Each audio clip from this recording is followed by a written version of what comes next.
Hello, good morning. My name is James Tuck. I'm a professor at North Carolina State University and also the co-founder of a new startup from NC State, DNAli Data Technologies. Very happy to talk to you about some of the work we've been doing in DNA-based data storage.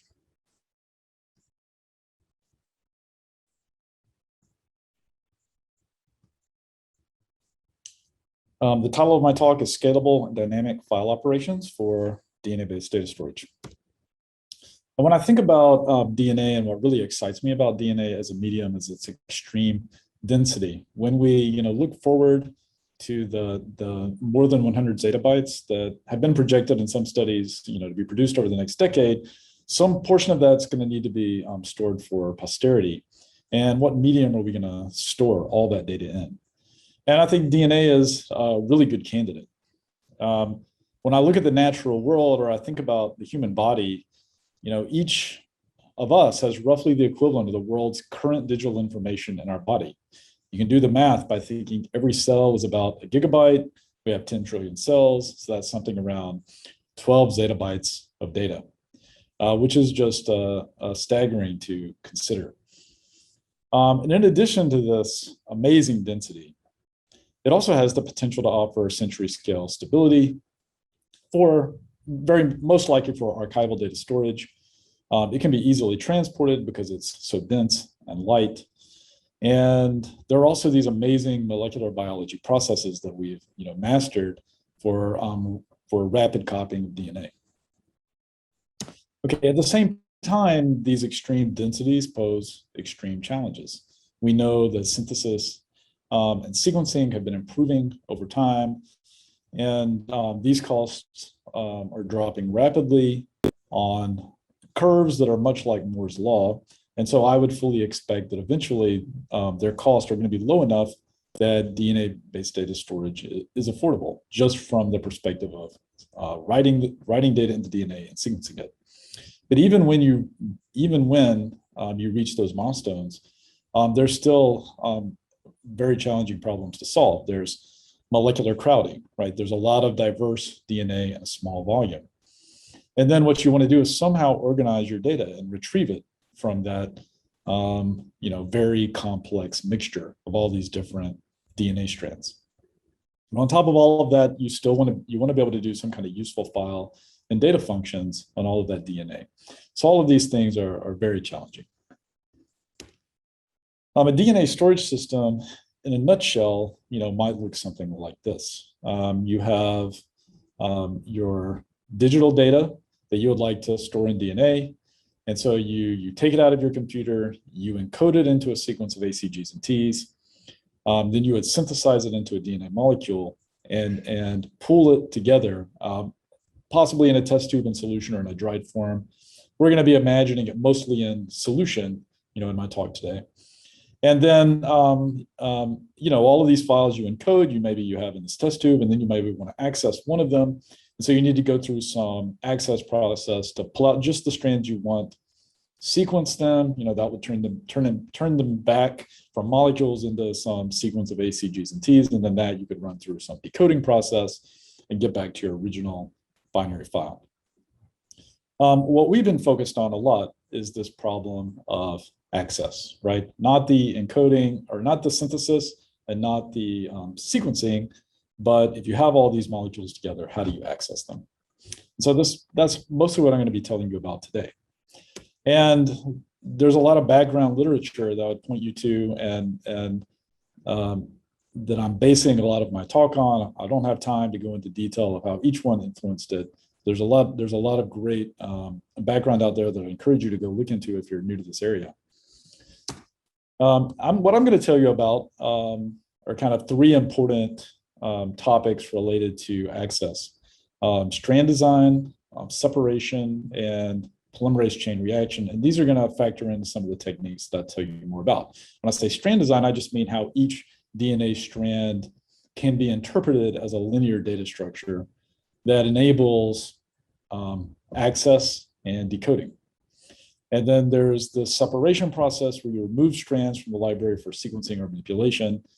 And then there's a technique that's used a lot in the literature, polymerase chain reaction for performing an access, and it's a common technique for amplifying strands of interest to prepare them for sequencing. So let's take a quick look at the basic encoding strategy for a single file or object. So you have your file, you're gonna kind of partition it up into an array of byte vectors. And because the strands of DNA we're gonna make and synthesize are relatively short, maybe only 200 nucleotides long, then the number of bytes you can have in these byte vectors isn't very large, 10s to 20, something like that. From there, when we actually make these pieces of DNA, they're going to be disordered in our storage system. And so in order to be able to reorder them to make our file and reconstitute our file, we need to include an index. And so we'll add this index into each of the byte vectors. And then because we're worried about some small degree of synthesis errors or even errors sequencing, reading the data back in, and then we might even lose whole pieces of DNA from our system, then we add error correction, possibly to each strand. I'm showing it here with the blue. And maybe even you add extra strands that would allow you to recover missing strands. And then these, each of these individual vectors with their index and their error correction get turned into a DNA sequence. And there are a variety of techniques you could use to perform the error correction I'm talking about and to then convert these logical sequences into DNA sequences. Okay, so once you have all these DNA sequence, synthesized DNA strands, you could, pull them together into a test tube like I was telling you about before. And then in order to do an access, we would take a sample, we would amplify it using PCR. And then what that amplification would do is make some of the strands from a particular file we want to look at in overwhelming copies. And we could then sequence those and decode them back into our file. Maybe in this case, a picture of the Wright brothers plane, which is one of the images that we've encoded in the past in our system. This process of performing PCR, you can think of it kind of like a memcopy that starts at some specified subsequence of interest. So like all these blue strands that I want to access, they should share some common substring at the beginning, and then PCR would go in and copy just those strands that have that matching substring until they're in overwhelming supply. And the other thing I want to point out here is that this process of taking out a sample and eventually sequencing it is a destructive process, and we're not going to get these strands that we send off for sequencing. We tend not to get them back. A few details of PCR that'll be important and later in the presentation. When you do PCR, the way it works is you typically start with double-stranded DNA and you would heat it up to separate the two strands. And then you would add in what are called primer sequences, or those little substrings I was telling you about, as add them into the reaction, and they would bind to the strands that are already present. So here I'm showing you that I've heated up and melted these two, this double-stranded DNA into two single strands of DNA. Then the primers would come in and bind. And then the polymerase, which is an enzyme, would see where this primer is binding, and it would come in, it would fill them in. It has a direction to it, so it only fills in one way. So this bottom would fill in going to the left, this other one would fill in going to the right. And eventually now, instead of only two strands of DNA, we'd have 4 strands of DNA. And the strands that were created would be a perfect complement to what was started with. And if you were to repeat this process, over and over again, we could exponentially grow the number of copies we have. Another interesting detail about this is these little short sequences or primers that we add to our system, they actually become part of the daughter strands. And so they will become part of the copies that we make. And just a couple of more things about PCR. The primer can actually bind anywhere. There's nothing forcing it to bind only at the end of the strand. So if it can bind in the middle, it will, and it will only form a partial copy. Likewise, if conditions are right, it can even bind off target at a place that isn't an exact complementary match, and still make a copy from that point forward. What we want, of course, to happen is for the primers to only bind to the strands we want to amplify, so we can make lots of copies and get out the strands we want and decode and sequence them. And so what we routinely do is pick primers for this process such that they're very high Hamming distance, so that one primer for one file isn't going to interact with strands for another file. And we've done experiments in the lab, and others have done them before us, showing that if primers are about 10 Hamming distance apart, and this is assuming a length 20 primer sequence, if they're about 10 Hamming distance apart, you stop this. You're not likely to get amplification. That's what we saw in the lab. After about 10, this dashed line shows that we're not getting much amplification. Less than 10, you might get amplification. We design our primers in our system to be at a high Hamming distance apart, usually something like 10. Okay, so that leads us to this kind of final description of the design of each individual strand and an understanding of how we access files, right? So each file or addressable unit gets a primer sequence tuned to bind only to its own strands. So, a file A and a file B will be given different beginning and end primers so that we can copy them independently of other files. And so each individual strand, you can think of it like a data structure that has a begin and end primer. These are special sequences just used to make copies in PCR. And then in the middle, you have the index, and you have your data payload, and you have your ECC that actually represent the file and encode the data. Okay, now our work and other past work suggests there are about 3,000 primers of length 20 nucleotides and Hamming distance of 10. If you change the length of the primer or the distance, you can of course make that number go up and down. But assuming that configuration, and assuming that each block or file in your system is 3 gigabytes, then this implies that in one pool of DNA, we could store about 9 terabytes of the data. Okay, so some observations from this background. Strand structure and access mechanisms are co-designed, and you can think of them as going together. The pool capacity is limited by the number of primers. The primers need to avoid unintentional interactions with other primers and data payloads. And as a result of this, it leads to few really good primer sequences. And when we take a sample out of the system to read it, it tends to be destructive. And this limits the number of reads that we could make to a pool before we would lose data or before we would need to rewrite it again.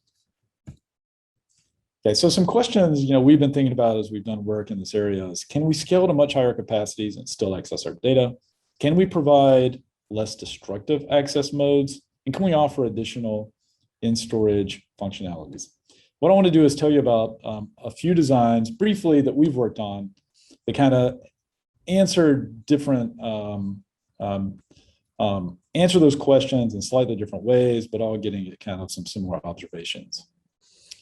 And I can't go into all the details of the paper, so I'm showing you the citation here at the bottom so you can go check it out for yourself later if you're interested.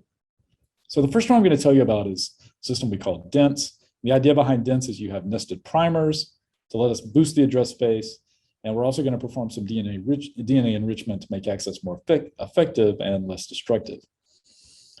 Okay, so one of the questions we were grappled with is, can we scale our capacities up to more than that 9 terabytes number I was citing earlier?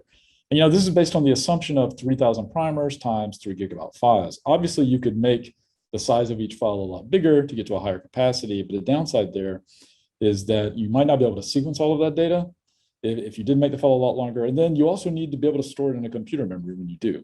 And if you go to too highs of capacity, you wouldn't be able to do that. You also need to access your data efficiently if you scale up the capacity, right? Can I access a tiny file from a dense database using PCR? And then how do we retain the library on an access? So one of the studies we did here, we had encoded several files from like the Declaration of Independence to some logos that represent NC State. And we took one set of those files, and in order to mimic a very high capacity database, since we can't afford to just synthesize it directly, is we use error-prone PCR to copy the strands and introduce a lot of errors. We're able to do that to produce a large quantity of DNA, mimicking a database from like six gigabytes up to 5 terabytes. And then we mix in our file 3 and look to see if we can access it and pull it out correctly. And what I'm measuring here on the y-axis is when we do this access, what's the percentage of strands from file 3 we get out of the total number of strands that we read. And we found that, with a background on the order of 6 gigabytes, we were able to read file 3, which is a small file, 9 kilobytes, very efficiently, near 100%. And as the size of our background database scaled up, our ability to access that file diminished quite a bit. And this was using 30 cycles of PCR. And so why do we see this trend where at 5 terabytes, we're getting very little of our file? Well, it's because the background library is so dense that even when we do PCR, we weren't observing much of that file 3 file at all, even after amplifying it many, many times. So what we came up with was a technique borrowed from synthetic biology community for enriching a DNA sample and preserving your original library. So what we can do is when we copy the strands using PCR, to those primers, we can add an extra chemical marker. In this case, what I'm describing here is a biotin marker. And it would just be hanging off the end of this primer. And the reason we'd want to do that is because streptavidin has a very strong binding affinity to biotin. And so if we coat a magnetic bead with streptavidin, it makes a very good fishing hook to go in and grab every strand that's been labeled with biotin. And only the strands that we copy with PCR are going to have this label. So what we can do is do the PCR with our chemically labeled primers and then pull them out using magnetic beads. Now, the other thing this does is it mainly copies out, the new strands, the daughter strands that were amplified with PCR, leaving behind the original library. And so when we then do an access using this enriched DNA sample of only the strands that have this biotin marker, then we get a very good access. And we primarily only see the strands from corresponding to file 3. Okay, then building off of this in dense, we want to then expand the address space. And the way we expand the address space in dense is by nesting primers. People had proposed hierarchical addressing before us, but hadn't looked at it in the context of a full access system. And so you can think of hierarchical primers and using 2 primers back to back as kind of like in a digital system going from 32 bits of address space to 64 bits of address space. Now you just have much more bits for representing information and or representing addressable information. But when you do this, it means you can't just do 1 PCR, you need to do 2 PCRs in sequence, because first we're going to get the files that match, say, the outer primer, primer A, and then we're going to have to do a PCR on primer B to get the strands that also have primer B included. And we've modeled this to show that it does let you reach much higher capacities. What I'm showing you here is a plot of pool capacity versus unique strands. And so if you only have a single primer, then the capacity of your pool can only reach about 9 terabytes under the assumption that each file is 3 gigabytes, right? But with nested primers, you can boost this up to possibly around 27 petabytes. And then if you go up to like 3 levels of nesting, making it even larger address space, you can get up into the exabyte range. Of course, this is pushing the limits of DNA solubility in water. So there might not be a reasonable design point the closer you get to this limit. We also did some studies seeing if these nested PCRs would actually work. So when we designed our database, we designed 2 files with different nested primer sequences. File 4 has primer A, then primer B, so blue then pink, and then primer 5 has primer B followed by primer A. And then we wanted to see if we do PCR on primer A followed by primer B, would we get file 4? And when we did that sequence, what we get is actually a mix of file 4 and file 5. And it's because, when you amplify primer A, you're going to amplify both of these files because they both include this primer. And then when you do another amplification on primer B, you still have the background library there, some strands from the background library, and they'll get amplified in this second stage. And so what that means is, yes, we did a better job amplifying file 4, but we also saw quite a bit of file 5. Okay, however, we can improve that. If instead we use our biotin labeled primers for primer A and do an enrichment, then after the enrichment step, we're primarily left with strands that are either file 4 or file 5. But the interesting thing to note here is the strands from file 5 will only start at primer A, which is the inner primer, and they will no longer include primer B, because when PCR makes the copy, it only makes the copy starting from primer A going down. And so when we do another step of primer B amplification, now we're only going to, or we're primarily going to end up with file 4 in our final product, and so we get a very enriched access to the file we wanted. We also looked at the retained database and found that we still had all the files there, and we could access them again. So nested separation enables retention of the database and efficient access of our file 4 with its nested primers. Okay, so key takeaways for this system is that DNA enrichment with the magnetic beads enables specific access and dense backgrounds and retention of the original strands. When we nest primers, it lets us increase the address space and boost capacity, although this does mean we need to use up more of our strand for addressing than we were before. And with nested primers, we can benefit from enrichment to get efficient access, right? When we do that nested enrichment step in the middle using the labeled primers, it gives us a much more efficient access of the file we want. In the paper, we also looked at other chemical markers and ways of pulling out just the strands we wanted. Okay, so let me now tell you a little bit about DORIS. In the DORIS system, we're interested in repeatable information access with dynamic in-storage file operations. And this really came about from thinking a lot about this problem of retaining the library. In our bodies, when we use our DNA to, say, make a protein, we don't then destroy the DNA afterwards. And that would be a very bad thing. And we wanted to be able to create a system that works similarly for DNA-based data storage. And so, we were looking for ways to take advantage of the process of converting DNA to RNA. And then, as we worked on that design, we realized it also had the opportunity to give us some interesting dynamic in-storage functionalities. So the really different thing about DORIS is that we have a different strand organization and a different kind of, even a different molecular organization in our pool.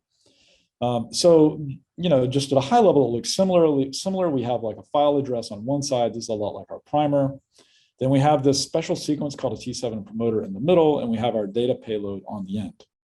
And what we're the reason we set it up this way is because ultimately we want to create this molecule over here with this construct where we have a single-sided piece of DNA that's kind of hanging free and acts as a file address. We call it a Toehold or an overhang. And the rest of the DNA, however, is double-sided as you would expect. Okay, this is an easy construct to create because if we just start with this sequence, which is the file address followed by the T7 promoter, followed by the data payload, and then you use PCR to extend starting from this green sequence, then you'll just cover up the rest of the strand, leaving this file address hanging out here free. And then what you can do is we can use that same idea of a magnetic bead pullout with a magnetic bead that's coated in streptavidin with a biotin linked primer that's complementary to our file address, and we can come in and pull out just the parts of the pool that match that file address. One thing I need to note here is that this T7 promoter is a special sequence that is recognized by a T7 RNA polymerase. And so by placing this inside of our strand design, we'll be able to use an RNA polymerase to turn our DNA into RNA.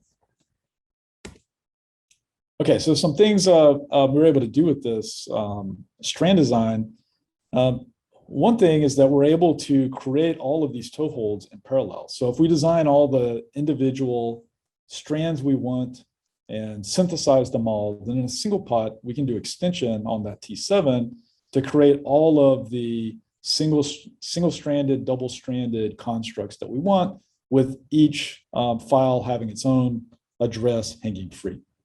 Okay, and we did this, and then for a library we designed, and then tried to access each file from that library, and found that when we used the magnetic bead pullout to access our files, we were able to access just file A and get very little, if any, of B or C. When we try to access B, we're able to get just file B, and when we do C, we're able to get just file C. And so it created very good file specificity. We also used this design to study repeated access. So the way we envision repeated access working is that after you do a magnetic bead pullout, from the system, you could then do RNA transcription while that DNA is on the bead. And this would produce, an RNA strand that basically held the data payload that you wanted to access. And you would produce the RNA while the DNA was still attached to the bead. And then when you were done copying to RNA, you would then return this file back into the database. The transcription to RNA can occur on the bead, and then something that's quite interesting, unlike the PCR-based systems I was telling you about before, where you would have to heat them up in order to make the copies, this can be done near room temperature conditions. And the DNA bound to the bead, while, since it stays bound to the bead, we can return it to the database, thereby preserving it.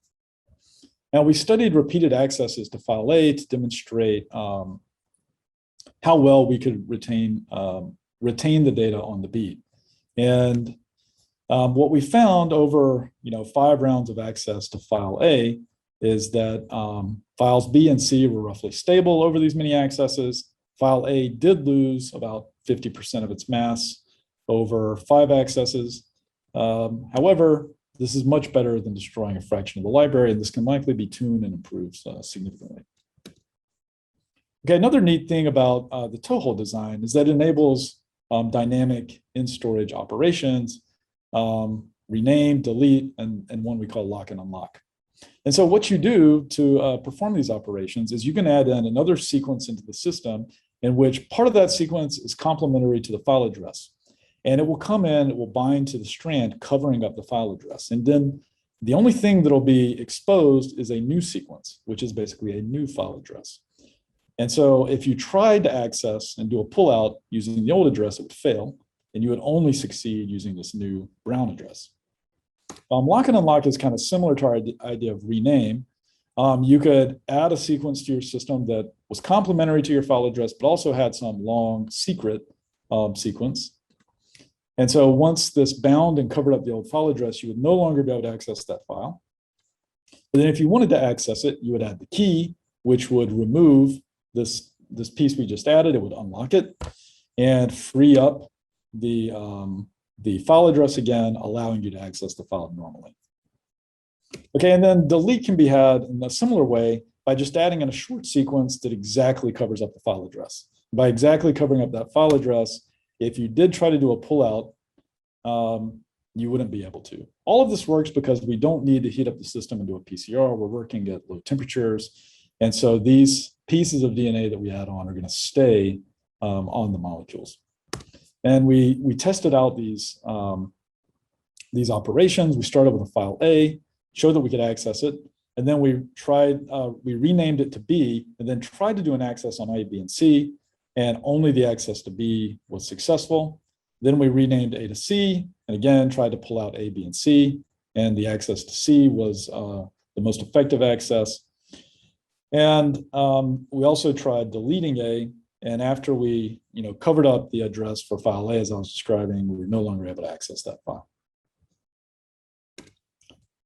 Okay, so there's some other neat things about DORIS, but I'm going to leave it at that, and just point out some of these key takeaway ideas that DNA strands are constructed with a single stranded Toehold, or what we think of as a file address, and that gives us some interesting capabilities in our system. Transcription to RNA at near room temperature, while on the bead allows us to retain the original library strands and return them to the library, giving us less destructive access than we had before.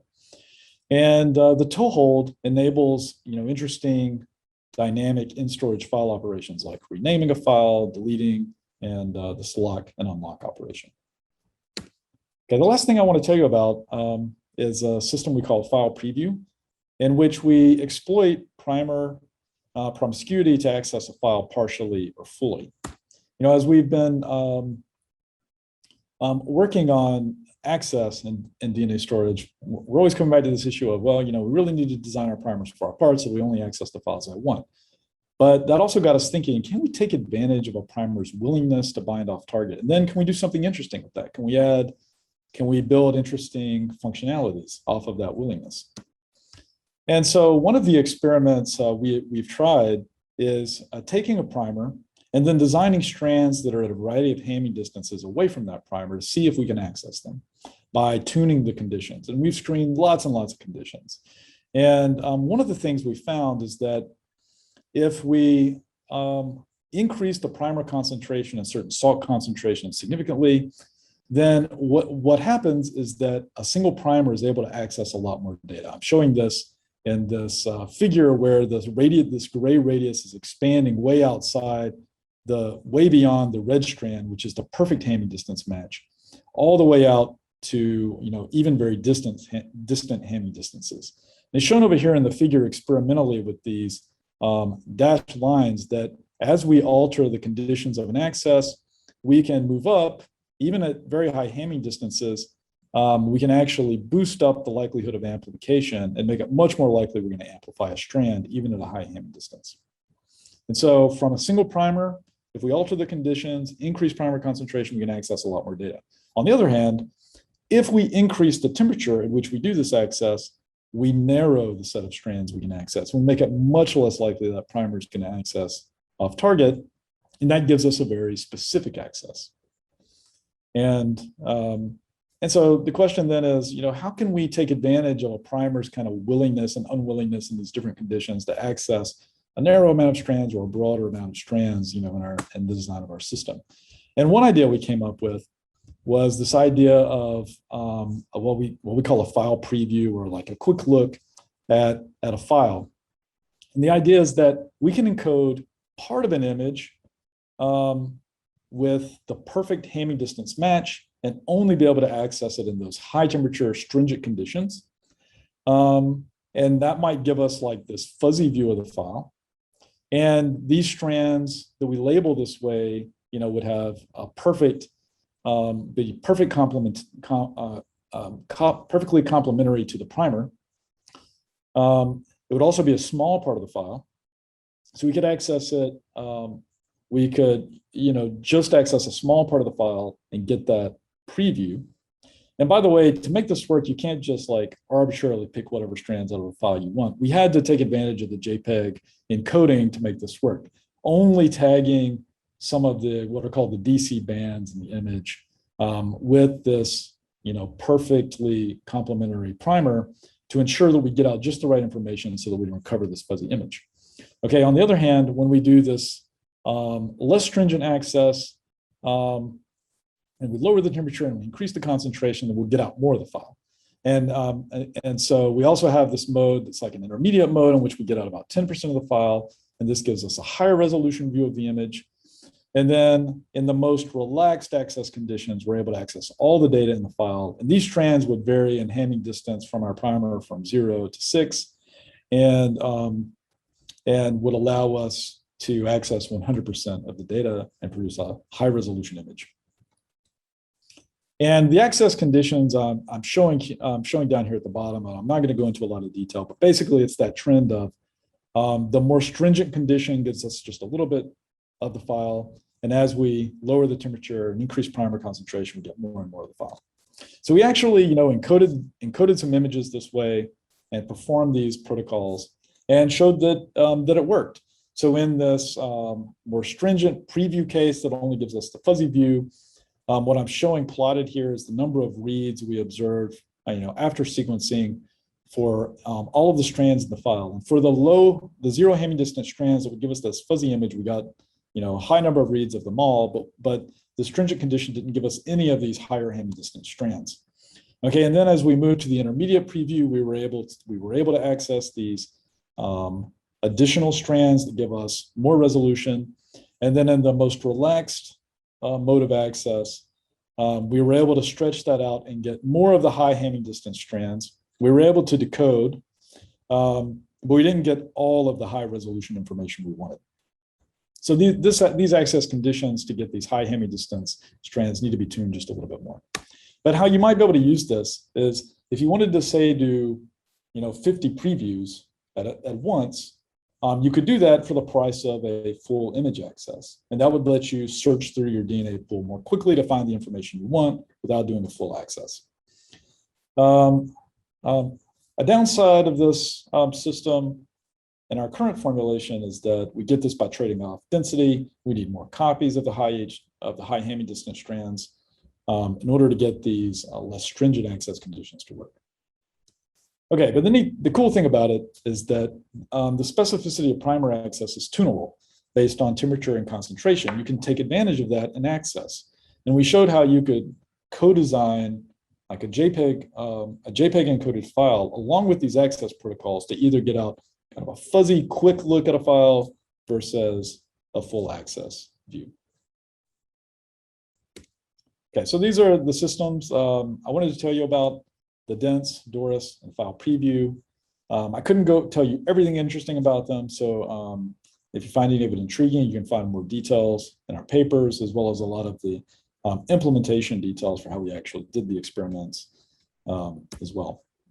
So in summary, can we scale to much higher capacities and still access our data? Our systems say we can. If we need a much higher address space, we can use nested primers and then magnetic bead pullouts using biotin labeled primers enabled very efficient access. Can we provide less destructive access methods? We looked at a couple here. We can take advantage of the biotin strip tab and linkage to only remove copied strands so that we can retain the original library strands. Or you could use RNA transcription directly off a bead so that you can return the DNA on the bead back into the library. And then, can we offer new interesting in-storage functionalities? We saw a couple of examples of this. We can tune access conditions to enable something like the preview of a file versus a full access of a file, saving you, latency and bandwidth. And or the Toehold strand design of the DORIS system enables interesting in-storage operations like, file delete or rename directly in storage. I need to acknowledge, the amazing team I have behind me doing all of this work. Albert Keung and Kyle Tomek are co-founders of DNAli, and Albert's been my collaborator for many years, developing these ideas and writing these papers. Kyle was our first PhD student on the project. It's been instrumental in the design of these systems, is now helping us get DNAli going. And this wouldn't have been possible without an amazing group of grad students and undergraduates that have helped us, and funding from NSF and NC State, NC Biotech Center, and various fellowships. I'm very happy to take your questions by email at jtuck@ncsu.edu or info@denalidata.com, and of course during the session. Thank you.